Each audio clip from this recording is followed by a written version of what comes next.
1971년 11월 24일 시애틀 타코마 국제공항으로 향하는 노스웨스트 항공 305편을 탑승하고 있던 댄 쿠퍼라는 남성이 한 스튜어디스에게 쪽지를 건넵니다.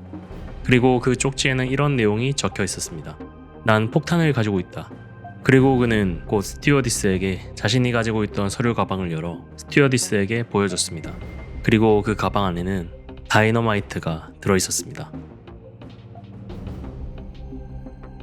1971년 발생한 노스웨스트 항공 하이제킹 사건, 일명 DB 쿠퍼 사건이라고도 불리우는 이 사건은 미국 FBI 역사상 아직까지도 풀리지 않은 희대의 수수께끼로 남아있는 아주 유명한 사건입니다.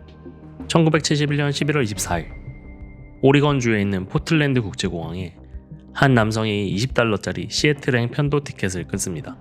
약 183cm 키에 40대 중반으로 보이는 이 남성의 이름은 댄 쿠퍼. 댄 쿠퍼는 이날 오후 4시 35분 통로 좌석인 18C 좌석을 배정받았고 비행기에는 기장과 승무원을 포함해 총 36명의 승객이 탑승하고 있었습니다.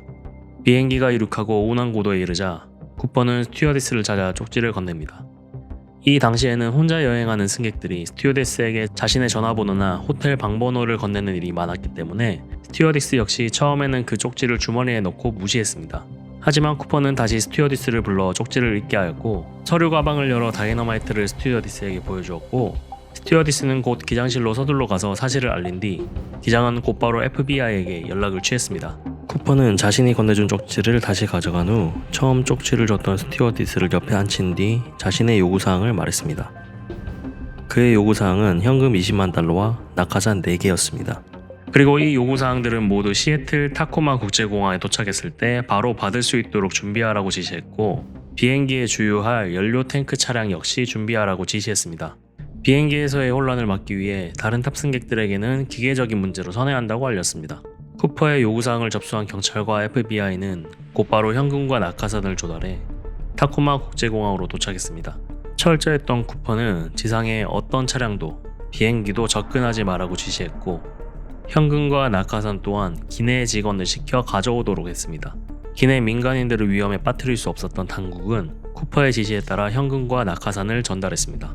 요구사항이 충족되자 쿠퍼는 기내의 승객을 모두 내리게 하였고 기내에는 조종사 2명과 엔지니어 1명, 승무원 1명만이 남게 되었습니다.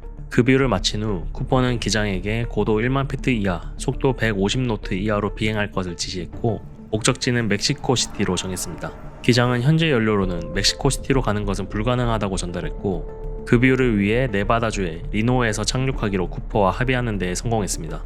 이륙 후 쿠퍼는 승무원들을 모두 조종실로 몰아넣고 객실에는 아무도 있지 못하게 하였습니다. 오후 10시 15분 비행기는 네바다주 리노에 착륙했습니다. 인터폰을 통해 쿠퍼를 찾았으나 객실은 텅텅 비어 있었고 쿠퍼는 돈과 모든 소지품을 챙긴 채 낙하산 한 세트만을 놔둔 채 말 그대로 증발해버렸습니다.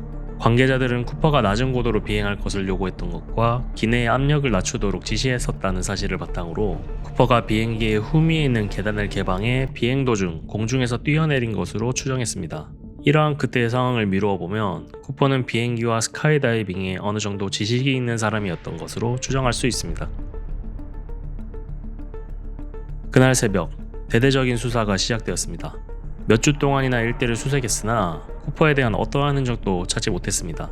비행기를 납치했을 때 썼던 이름인 댄 쿠퍼라는 이름으로 범죄 기록도 찾아봤지만 어떠한 증거도 찾지 못했습니다. 다만 DB 쿠퍼라는 이름의 동명이인의 범죄 기록이 발견되어 그를 용의선상에 올렸으나 범인은 아니었습니다.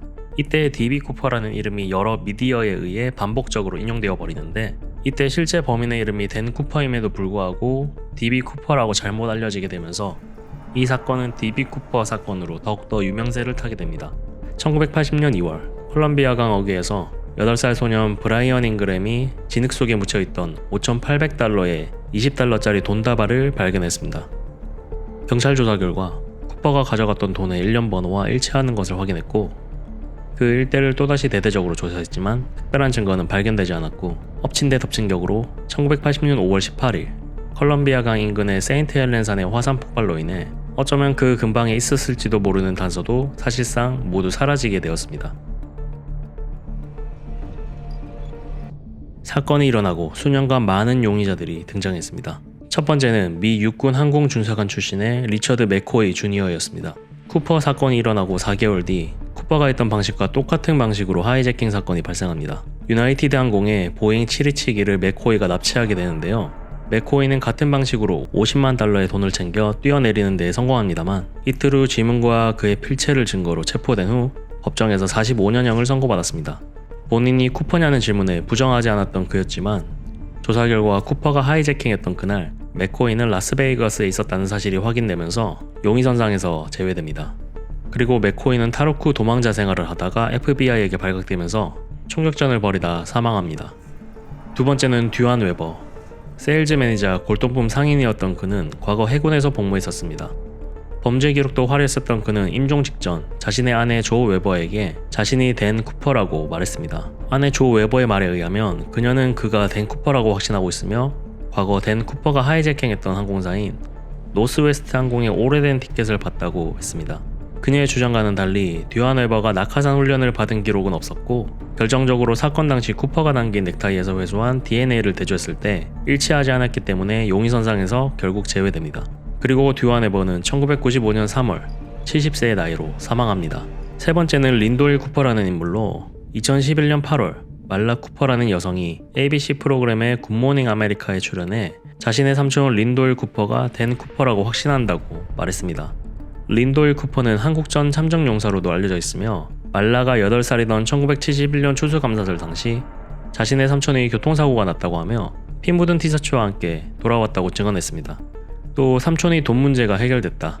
우리가 비행기를 납치했다라고 이야기하는 것을 들었다고도 증언했습니다.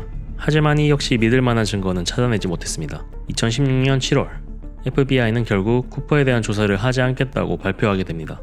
수사관들이 주장하는 가설은 쿠퍼가 살아남지 못했다는 것입니다.